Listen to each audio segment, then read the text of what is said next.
Potatoes! That's the idea. Need to bring these. You're over here. God damn. Grab your potatoes. Ah, yes. Awesome crowd.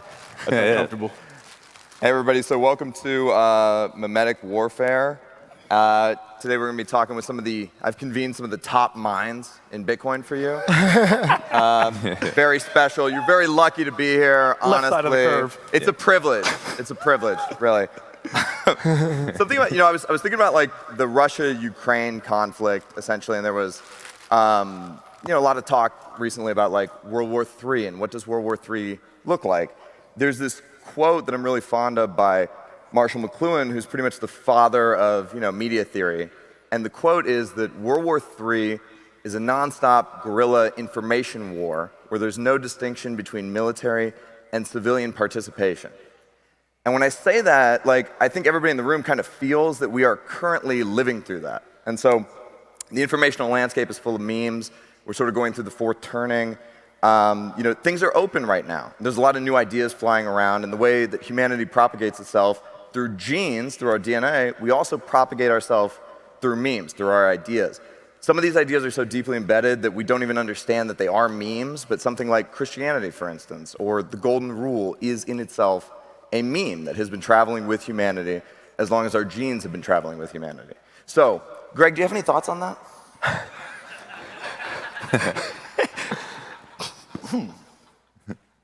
What? So we're gonna have a fun panel. I'm gonna let the guys introduce themselves. This man right here is Greg Zadge. He needs no introduction. Fuck you, Greg. Fuck you, Greg. Tell us about yourself. Give an intro. My name is Greg. I go by And Greg he's a potato. Zadge1 on Twitter. I shitpost all day, every day on Twitter. I'm addicted to it. Memetic Warfare is my tool of choice to, wreak havoc in the established financial world. And I started out as a humble little reply guy to you. This is true. When I met this guy, he had a .eth at the end of his name, and I was like, that is unacceptable. Boo this man! Boo this man! Thank you! Thank you!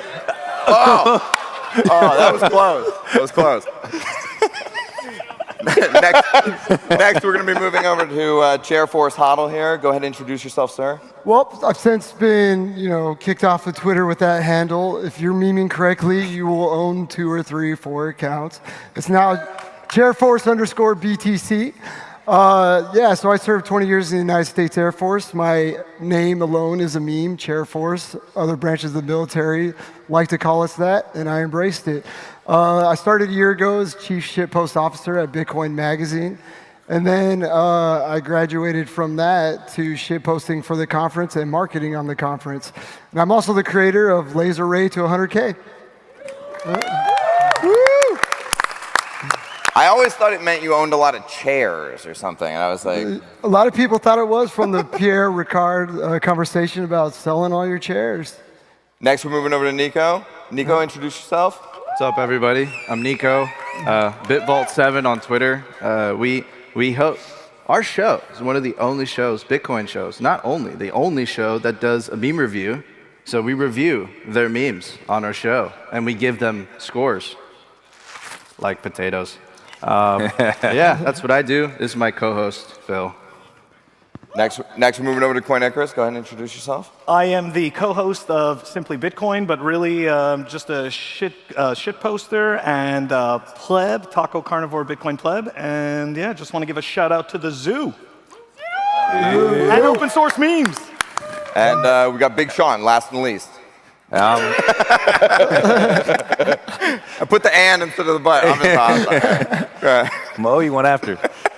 I'm Big Sean Harris on Twitter. Sean Harris is my name. I play basketball in Europe, and my free time, I'm hanging out with these fools, and we're hating on politicians, anyone who doesn't understand Bitcoin, and we're just having a blast, keeping it Bitcoin only. And I love making memes, making videos, and hanging out with these guys. Totally. Let's go. So, all right, let's get into it. How are Bitcoiners faring in the memetic landscape against shitcoiners and traditional East Coast media establishment types? How are we doing? We're winning so fucking hard. Right. Dude, not like we're winning so hard that in this very famous newspaper called the Financial Times, there was literally an article, I quote, it says, "Let's all please stop calling dollars fiat money." And the line under that says, "Currencies are not memes that only have value because governments say they do." If that is not an indication that you're winning, I don't know what is. And let me tell you something else. If your currency is not meme proof, it's a shit currency. Bitcoin has been attacked for 12 years.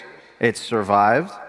Every other currency could be ridiculed because it's fake, right? It's bullshit. So yeah, man, we're not only winning, we're fucking killing it. I think, to this point, like the fact that normal people know the word fiat is a big indication of how much how far Bitcoin has come. Yeah, fiat was not a word that people used 10 years ago, Nope. and now Made it mainstream. it's pretty common now. Yep. Yeah. So you guys are all like organic, grassroots guys. There's not a big marketing campaign behind any of your memes. It's just whatever you think is good, and you put it out there and see how it does. Like some guys like Greg, they hit every 1 out of 36. It's a good ratio. Pretty good. It's not. The ratio's Don't improved. judge him. Fuck you. Anyway, No, fuck me. but so I guess the thing is like, when you try and meme asymmetrically, right? It only works from the bottom. If you try and do it from the top down with a corporate campaign and like some committee of marketing assholes that come up with oh, this is the perfect meme. Ba-da-ba-ba-ba, I'm loving it. Whatever. Right? Well, Like, we even saw that recently with Pfizer. I forgot what the meme was because it was so ridiculous, but Pfizer tried to bring the meme game, and man, it was funny for the wrong reasons. They were not. They can't meme. I mean, the establishment is having such a hard time dealing with it because, look, two things are happening, right? The disintermediation of money, obviously, but also the disintermediation of information, right? The internet made everyone super, like the credentialism of before, where it's like, oh, I have a PhD, I know all this. Anyone could Google something.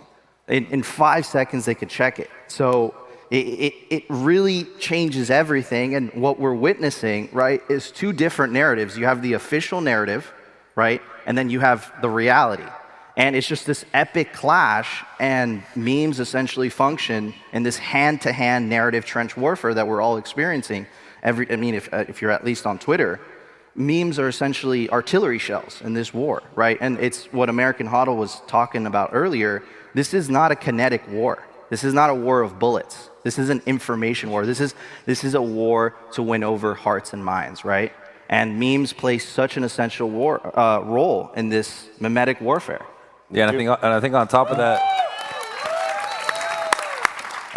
that too, memes can be very cryptic in their messaging, right? So you can make a meme and send it out, and maybe a lot of the politicians or the PhDs, they don't understand what we're saying, but the plebs and people who need Bitcoin, who need to buy Bitcoin every day, they can understand it, and slowly they can kind of get unplugged from those official narratives. And I think that's what's great about meming, is that you can deliver a big message to somebody, and other people may not understand it, and the people that are trying to stop Bitcoin don't even know what you're saying when you're memeing. And there could be thousands of people who understand it, and they are moved to action from that meme. And we just have such an asymmetric advantage over the legacy media, Yeah. They spend billions of dollars on infrastructure trying to get out whatever message or narrative is being forced upon the American public at any given time. And then memers, at the cost of nothing, in one picture and a sentence or two, can just like unravel a narrative. And like, how do you fight that? Yep. If you want to create something false to start with, and it can be disintermediated by information cram-packed into just something that's funny, and it's funny because what they're trying to say and what they're trying to tell you is fucking ridiculous, and we're pointing it out. That's all. Totally. I think the other part of it is that the memes have to convey they have to convey truth, and they have to do it simply. But the other part of it is, as Greg alluded to, the entertainment aspect, right? When you can make things fun and you can make them funny, you can make them very easy to absorb, and the messaging comes through a lot clearer. And so You know what? To be honest, I didn't even know what memes were before like 6 years ago. Like I had heard the word and I'm like, so just pictures with words.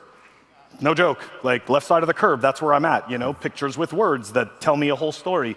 And that is the strength. It goes to everyone, and it can hit the lowest common denominator as well as the fringe cases. So Totally. very powerful. I think something I think about this new, it's been termed hybrid war.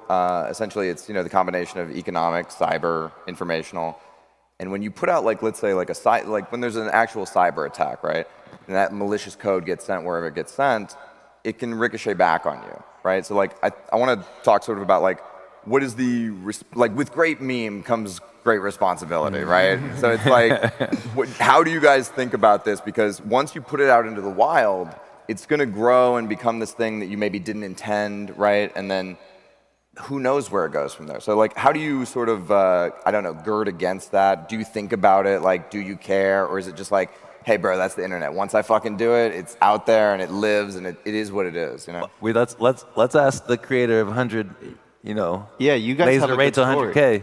You guys have a good story. Tell us a story about the laser and how Chairforce Huddle jumped the gun. Greg jumped the gun. Greg jumped the gun.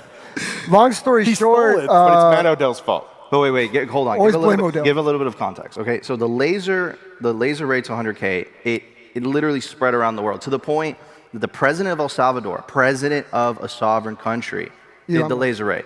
Senator Cynthia Lummis did the laser rate. You had, I think, Tom Brady. He did the laser rate. Elon Musk. So it spread. It spread all over the place. It was rampant, and then he jumped the gun. It was Greg jumped the gun. But yeah, excuse me. Came up with laser ray because the Christmas prior, I was putting Santa hats on people's avatars, and it looked awesome to have Bitcoin Twitter united on social media.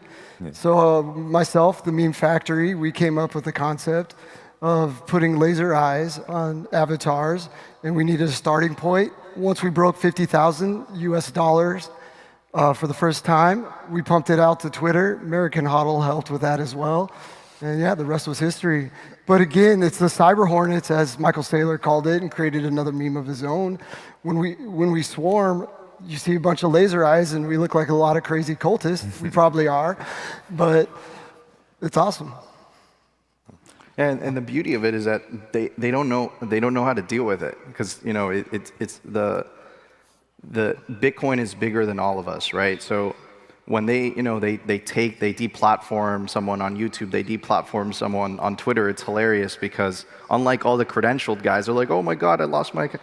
They just make another account and they'll rename it. For example, American Huddle, before, like when he was on Twitter, I think he went through like 30 accounts. He was like American Huddle 1, American Huddle 2. And that's the beauty of it, right? Is that the plebs, the memes, right? It's a decentralized immune system. You might be able to cut off one head, but like a Hydra, we always come back more viciously than ever. Same 1,000 people are going to find you and follow you back. Oh yeah, and the plebs retweet each other to get all the toxic followers and teammates back, and it's good. Yeah, well, going back to your first, the original question, like how do you control what happens with your meme? You don't. Like it's an idea, and so it's like how does Satoshi control what happens to Bitcoin? He doesn't. Like he made Bitcoin, he created it, he was around for a little bit, and then he disappeared. And so I think, Memes are decentralized. Exactly. Did Totally Satoshi decentralized. watermark the white paper? Craig Wright Where's tried RD? to. Where's our I made this. Thank you. This is I made this. No, and then the effectiveness are ridiculous because you see a lot of people just bowing out of Twitter because they can't handle the meme warfare. They can't. Like it's hilarious because if you go to any, and then they started muting the comment section lately. But if you go to any central bank tweet or anything, they get ratioed, right? But if you go to the comment section, it's just a bunch of funny ass memes, and they're just spitting the truth. And that's what I was referring to earlier. This is a type of warfare. This is narrative trench warfare, and they're just so effective of getting a message across. And what is the other side going to do? Are they going to legitimize it? Is JP Morgan going to have a meme section? No, they can't. So they ignore it. But if they ignore it, every section The just fire keeps getting grows. worse. And it's not like it's even new, like revolutionaries and memes and pseudonyms have been a thing for a very long time. You think about like Benjamin Franklin writing under Silence Dogood, or however any other pen names he had, writing opinions that he wanted the American people to know about and understand behind a pseudonym. I think going back to American Hoddle's original question, though, right? These types of situations. Oh, lost the thought. Gone. Save us. Welcome to the left bell curve. We're good. That was all planned right there. What other rabbit holes are you going down these days? I think something I wanted to talk about is like the ability to use a meme to create bullshit, and then the ability to use a meme to refute bullshit. And I think about something like Chris Larson, who's a douchebag, by the way. Jesus Christ. The Ripple CEO who made all of his, billions of dollars by dumping on retail investors. He's using those dollars, those ill-gotten gains that he has, to perpetuate attacks using Greenpeace and pushing this ESG BS about, oh, it's so easy for Bitcoin to change the code. Just change the code. And this is a monumental amount of bullshit that Bitcoiners now have to push back against. So you can use a meme to launch bullshit, and it takes a lot of time to walk it back. You can use a meme to create bullshit, refute bullshit, but it's harder to do so.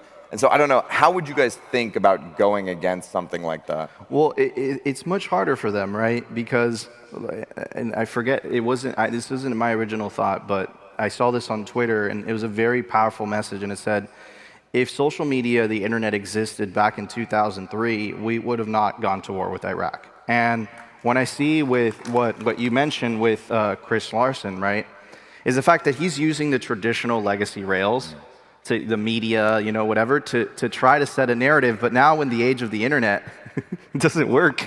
It's lost its effectiveness. I didn't even know Greenpeace still existed. I was like, what? What boomer bullshit is this? It's a shitcoin. It's a shitcoin. All the legacy media, it's like, especially in the last 5-6 years, it's like the Band-Aid was ripped off, and you realize that 99% of journalists are really not journalists. What they are is propagandists, right? And Corporate owned. Yep. And I was telling Phil this when we were having private conversations off camera, and I was like, dude, how can it be that two morons on YouTube are more accurate in the truth than these people that get paid tens of millions of dollars to be an anchor? The system's broken, and it can't be that you're getting more accurate information by memes than by media, and this is the clown world that we live on. Well, that's what I was going to say, is that's the meme, right? It's like clown world is the meme that calls bullshit on the whole propagandist system, because a reporter is standing in front of a burning building telling you it's not on fire, and you're supposed to watch it and believe it. And if you swallow the lie, you know what I mean? It basically corrupts your soul. And so you have to go against the narrative when you see things that are obviously not true, right? Yeah, and I think that's the whole thing, is a meme is effective if there's truth in it, but if there's no truth behind it, then it'll disappear. Not necessarily. Bob right? Exactly. So there's two types of memetic warfare. They're two different weapons, and we all know memes are violence. And no, but he's saying it as a joke, but he's being dead serious. That's what the establishment would like you to believe, and they've actually written articles on that. I thought memes were banana bread. they're whatever the fuck we want. We set the meme narrative. Yeah. But so look, about the memes, having to be true. I always find it interesting that shitcoiners, their memes make no sense. Because they don't actually have a proper use case. So when they put together a meme to try to show you that this frickin' stupid DeFi liquidity pool is going to be the future of money, then there's a rug pull 48 hours later, that meme just dies. Right. It's gone. It's like ultrasound money. It's like, is this money for ultrasound technicians? Good For job. bats. Are there a lot of them? Do they need the money? I'm confused. It's a terrible meme. It's horrible. Another thing I wanted to talk about is, what are some of your favorite memes? Or what do you think have been the most effective memes in Bitcoin history? There's kind of this thing that all of you on this panel, in order to become Bitcoin royalty, you have to have the meme, right? Everybody's got, Matt Odell's got stacking stats, 6.15. 6.15, Fuck, I actually you, came up Greg. with Yeah, that though. That one was bestowed upon I mean, it's like you. So, Yeah. so what are some of like your favorites? What memes inspire you? What do you think have been extremely effective in Bitcoin's history? I'll start. So yeah, the 6.15 meme by American Huddle right here. During the bear market, he was saying that that's the goal to stack to for There's undisclosed reasons, but you can Google it. eternal riches and big titty bitches. Wow. That was my favorite meme. What's yours? We've come a long way. We've come a long way. That's bear market meme, and right now we're at active war. I want to answer your previous question because Phil cut me off and he's a jerk. Go ahead. There are two different types of memes. There's the bullshit memes. Got him.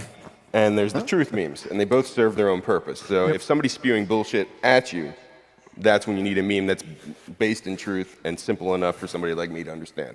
You got to be a left side of the bell curve, you know, like orange going good, stack sats and hodl, 6.15. Then the really fun ones are when somebody's trying to push a narrative that you know is bullshit, and they're just going to keep pushing it until whatever the end game is, and you know truth's not going to stop them.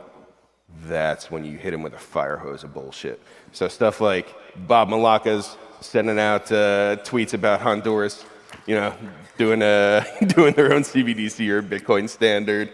Bob Malacca's is my favorite. But, No, and Greg, you hit on an amazing point, bro, which is I did. I hit on an amazing point. potato. Everybody should respect. No. But okay, so Gigglesma, shout out to him. He released this, BS article that Israel was putting Bitcoin on their balance sheet or something. All of legacy mainstream media picked it up, and they all started reporting on it. And it's just so, and that really highlights how ridiculous these people are. They're hiding behind. It was like, oh, I'm the New York Times, but like in reality, it's just bullshit. It's bullshit. Definitely one of my favorite memes is one that I got recently, even though, because there's so many in Bitcoin, but one that I borrowed from Greg recently was the template for the two owls, right? There's a real owl, and then there's a snowball with a banana for a nose. And to me, like, that is just absolutely epic because you can stick any messaging on it and it immediately rings true. I think that is right now probably my favorite one. Yeah, 100%. You used that to make fun of me this morning, I think. Yeah. By the way, we have a Telegram group chat where we're coordinating about this panel, and I was supposed to be providing these guys some questions and a framework, and we ended up just memeing each other back and forth because that's what we do. Look, you say we were memeing back and forth, but I didn't see any American Huddle memes. I was just giving you shit. Did you not read the framework that said, fuck you, Greg, fuck you, Greg, fuck you, Greg, fuck you, Greg, fuck you, Greg? That was the can't read original well. framework. And we all know that. I don't know if you expect me to read shit. So. Okay, so this kind of goes to Greg's point about like the fire hose of bullshit. Like, do memes sometimes act as a smokescreen? Do they sometimes act as a Trojan horse? Are they both? Which one's more effective in your opinion? You know what I mean? Like a smoke horse? Smoke horse? Yeah. You asking me?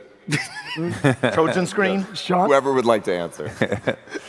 Dude, memes can be, it just depends, right? It depends on who you're trying to talk to, what they think, because some people, they'll throw their title in your face, and they'll say, I'm a PhD, so I'm right. Or recently, there's been a lot of these, a lot of people for the environment, and they study energy, and they've been going at Nick Carter and then saying, oh, well, how can a Bitcoin bro talk to me about energy?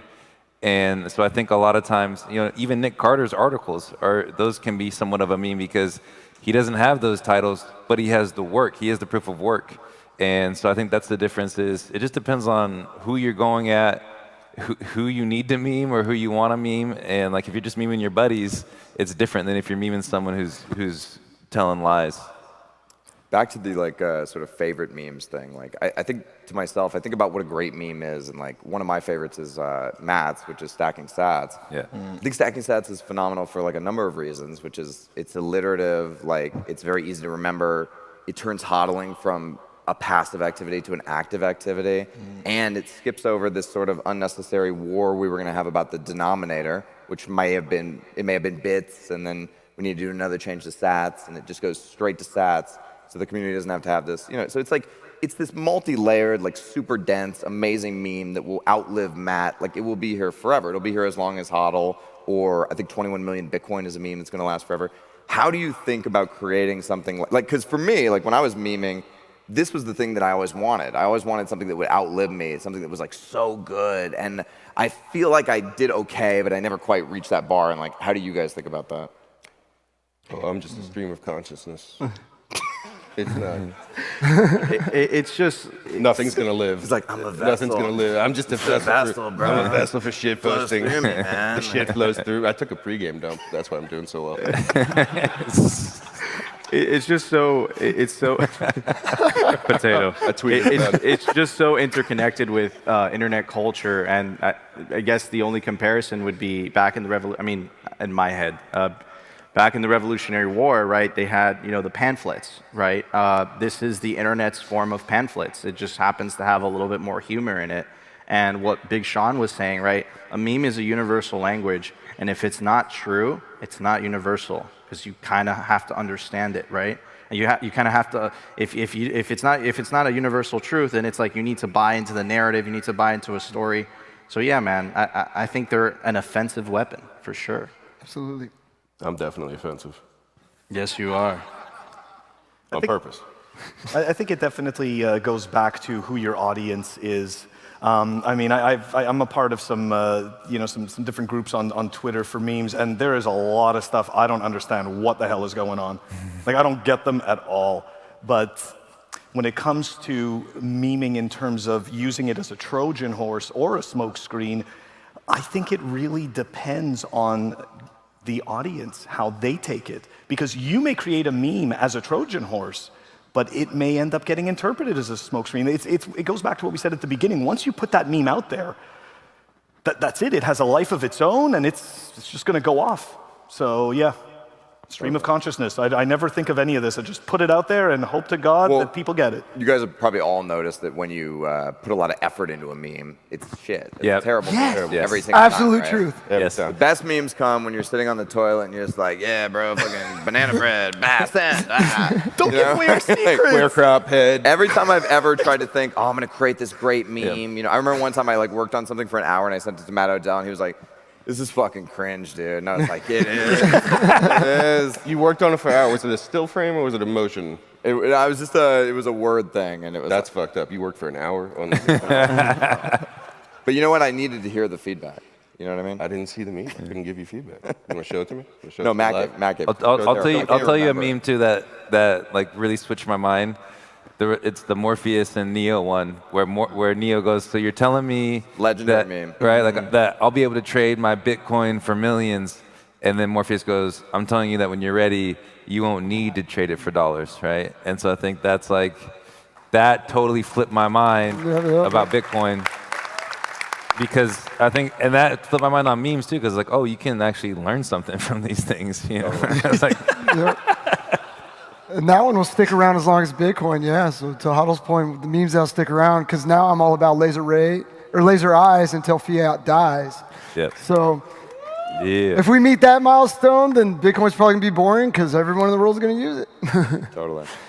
We're coming to the end of our time here, and I think memes are just Question. ideas. When When moon. moon? When do you think? Soon. Soon. Soon moon. Soon moon. Few. They told us we could push Very another few. 30 minutes if we want. You must At make the end them of pay. so at the end of the day, basically, memes are just ideas, and we want the best ideas to win. And so, how do we focus on creating memes that sort of leave behind a better world? Just be yourself, man. If they take off, they take off. If they don't, Speak the Yeah. truth. Yeah. If your memes Take push, more dumps. If your memes push Bitcoin forward and the goal is hyper-Bitcoinization and a bright orange future, anything that drives that process is a winner. Yeah. Beautiful. Beautiful. Just get started. Just get started making memes. It's like, if you never know if they're gonna be good or not, so just do one. Do a meme. Have fun. If they're rooted in truth, you're providing a service. So as long as you stick to that, it doesn't matter how fun it is, how off the wall it is, as long as you're sticking with the basis for truth, I think your meme is gonna end up getting through to the person that needs to hear it or to see it. That's a beautiful sentiment. And we have 10 seconds left. Let's all chant, fuck you, Greg. Fuck you, Greg! Fuck you, Greg! Fuck you, Greg! Fuck you, Greg! Fuck you, Greg! Fuck you, Greg! All right, thanks, guys. We love you.